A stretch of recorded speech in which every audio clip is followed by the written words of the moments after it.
මහපාන්දරම ආව බඩගෙන සංසිඳෙන්න කියලා හිතාගෙන බඩගින පණුවන්ට පින් අනුමෝදන් කරලා උන්ගේ බඩත් පිරලා මගේ බඩත් පිරෙන්න කියලා හිතාගෙන බඩ පැරෙන්නම බත් මුට්ටියක් ගෙල්ල වතුර ටිකක් බීලා චුකු පොට්ටක් දාන්න යන්නත් කලින්ම චුබර එකක් අපර දෙකම මත කළා ගිහින් එලි රැඩියක් තියාගෙන බැරි වෙනම ඇඟව පළ නැති වෙලා යන විදිහේ හිදිමතක් ආවහම ඉන්න කුයිද ගෙලුවත් අදාළ ඇති වෙන මට මේ විදිහට නිදා ගන්නව ඇරෙන්න වෙන මහලු ගොඩක් කරන්න නෑනේ. අනික අපේ අයියා අක්කයි ගෙදරිද්දි යාළගේ ආරක්ෂා කරන්න මහවිකගෙන ආවට මේ රටේ තියෙන ප්‍රජාතන්ත්‍රවාදයට අනුව මට කැමතිනක මට නිදා ගන්නවට අයිතියක් තියෙනවා. අනිත් එක මං අහන්නේ යාළා මාරුවෙන් හතක් විතර මේ කොහෙවත් ඉන්න මම කොහොමදනේ ආරක්ෂා කරන්නේ? මොකද මං කාටද දන්නවා කියලාද? නැහැනේ මං දැන පුරන්න විතරයි.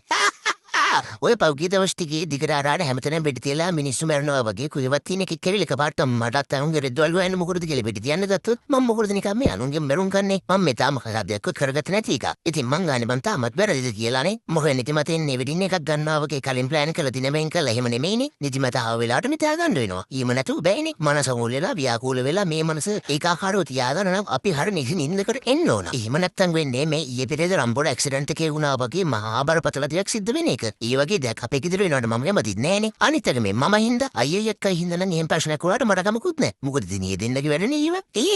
හැබැයි උනට මම හින්දා ඒ වගේ දෙයක් වෙනවට මම පොඩ්ඩක්වත් කැමති නෑ. ඔන්න ඕක පැහැදිලි කරලා දෙන්න ගිහිල්ලා අපේ අක්කට එකපාරට මල බැනලා අපේ ගෙදර ඉන්න නඩුකාර හාමුදුරුවන්ට ගිහිල්ලා මේක මෙයා කිව්වා කියන්නකෝ මොනව කරන්නද? මම ඉතින් ආයෙ මට තීරණ විදියට අපේ නඩුකාර හාමුදුරුවන්ට මම මේ මගේ ප්‍රශ්න ගැන සාධාරණ විදියට පැහැදිලි කරලා දුන්නා. ඒක කියලා ඉවර වෙනවත් එක්කම අපේ නඩුකාර හාමුදුරුවෝ ඒ කියන්නේ අපේ අයියා මා මේ ප්‍රශ්න නිදුස්කුල් විදාස් කරා. අන්න එහෙම තමයි යාළුවනේ ඔයාලගේ ප්‍රශ්න වෙනුවෙන් පිණි හිටින්න ඕනේ. ලෝයර්ස්ලා හිටිය කියලා එයාලා ගාවදාවත් අපේ ප්‍රශ්න එයාලගේ ප්‍රශ්න කරගන්නේ නැහැ. අපේ ප්‍රශ්න තීරෙන්නේ අපිට. එයාලගේ ප්‍රශ්න තීරෙන්නේ එයාලට. ඒ වුණාට එයාලා ලෝයර්ස්ලා වුණා කියලා කවදාවත් අපේ ප්‍රශ්න එයාලගේ ප්‍රශ්න කරගෙන වාසියක් කෙරෙන්නේ කතා කරන්නේ නෑනේ. මොකද එයාලා කරන්නේ නඩුවක් අම්මුලා අර තව ටික කාලයක් ඇදගෙන ගිහිල්ලා ඒකෙන් කීයක් හම්බ කරලා අර මිනිස්සුව තා ටිකක් අසරණ කරන්නේ නේගනේ.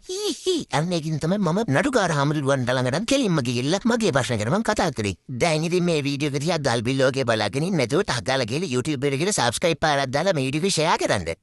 නිකන් ඉන්නවා මෙතන. මේක giveaway කුජනවා. ඕනනම් කට්ටිය වීඩියෝස් ටික බලලා මොකද්ද කරන්න ඕනේ කියලා තේරුම් අරගෙන giveaway එකට කරන්න. තව සති 3යි තියෙන්නේ. දෙන්නෙක් වනම් තෝරලත් ඉවරයි.